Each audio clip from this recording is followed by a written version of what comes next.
Hello, good morning, good afternoon, welcome. I'm very pleased to be joined by Georgina Worrall. Georgina is the head of Powerful Women, and Powerful Women, as you can imagine, is a group of women dedicated to accelerating the uptake of women in the energy industry and specifically working on the UK energy scene. So, Georgina, thank you for joining me. Cool. Thank you for having me. You're going to be, I think, chairing one of our panels at World Hydrogen UK, which is on the sort of 9th to 11th of April, I think looking at diversity and also skills. So maybe you could give us a background to Powerful Woman. What is the organization and where did it come from? Yeah, so we were founded in 2014 by Baroness Verma, who was Energy Minister at the time. And as I'm sure you can appreciate at the time, she is a female, she's of Indian heritage. So she was going into a lot of meetings and not having a lot of diversity within the room. So she got together with her colleague Laura Sands to set up Powerful Women. And our aim is that by 2030, at least 40% of women will be in middle management and leadership roles in the UK energy sector. Excellent. And obviously, there's a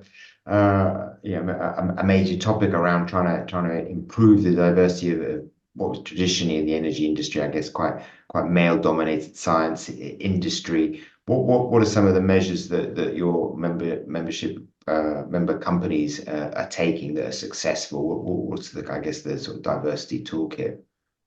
So we look to kind of hit our target through three approaches. The first one is challenge. So we challenge the sector through the publication of our annual State of the Nation report that looks at the top 80 UK energy companies and looks at their gender diversity from a board, executive director, and middle management. We also challenge energy leaders. So we have a energy leaders coalition that is 14 CEOs or UK country chairs from the major UK energy companies, together with the two regulators, Ofgem and the North Sea Transition Authority. That cohort comes and meets 5 times a year to talk about, as leaders, what are they doing to drive change within their own companies. Mhm. We support women through mentoring and various networking events. And our final approach is connect, and that is using platforms like this, events, for example, and our own events to just talk about the importance of gender diversity. Excellent. And I guess it probably needs repeating, but what are the benefits of gender diversity? So I think we've seen there's lots of reports out there, especially if you look at reports from McKinsey, that highlight that importance of having that diversity of thought around the table. There's clear examples of where you can see return on investment in terms of profits.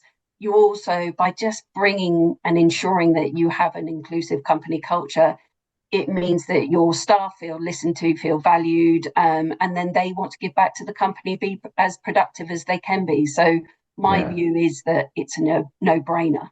yeah, more engaged workforce certainly. And in terms of, I guess, sort of practical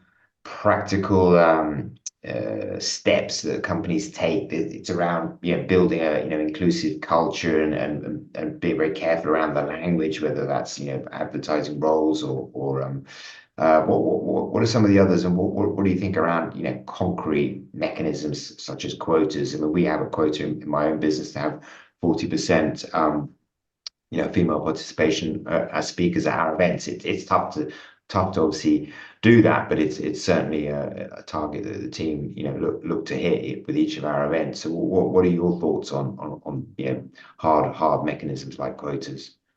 So for me personally, I am a fan of quotas. I think they give a very defined end goal. I think it helps with the messaging within companies to be able to explain to employees why they need to come on this D&I journey, because that's the quota that you're looking to hit, and you can explain how you're going to go about ensuring that you meet those quotas. And I think for most people, as long as they feel like they're listened to and that they've had an opportunity to voice how they feel about that quota, and you bring everybody into that journey, I do think there is a positive in having a defined quota and a defined end goal. Yeah.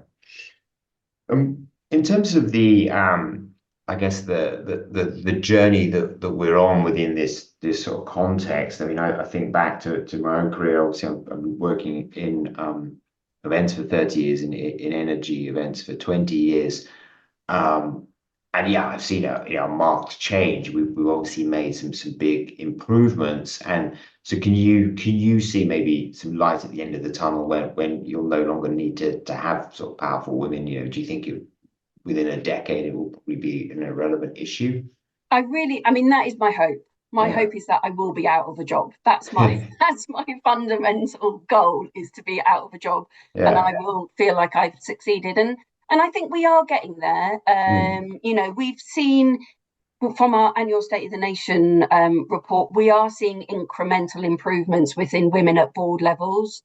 We still have about 25% of the top 80 UK energy companies that have no women on a board, which you would think by 2024 we weren't in that kind of situation. But there's that other argument that 75% are meeting those targets.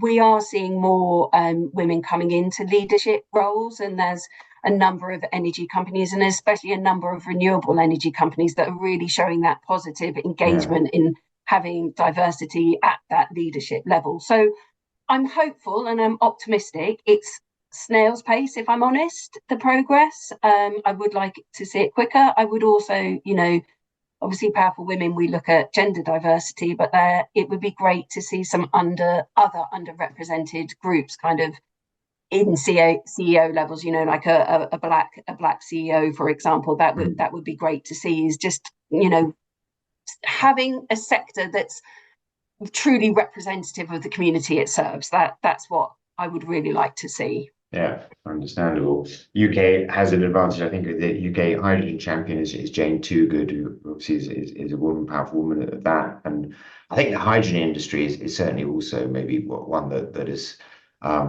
taking this on. And we've got a number of really strong other groups specific to the hydrogen industry in Women in Green Hydrogen and the American equivalent organization as well. So as the hydrogen industry grows, and it's going to grow obviously strongly in the 2020s and 2030s, so hopefully it can grow into a truly diverse and inclusive industry as it does, as it needs to, given that it's going to grow in this industry, and the old oil and gas industry will generally slowly decay. Well, it's been fascinating to talk to you. Many thanks, Georgina.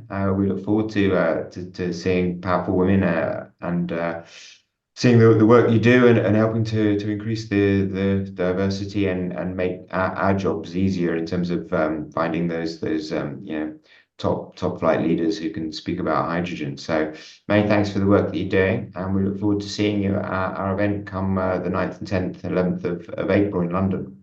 Right, I'm looking forward to it. Cheers, many thanks. Bye bye. Thanks, bye.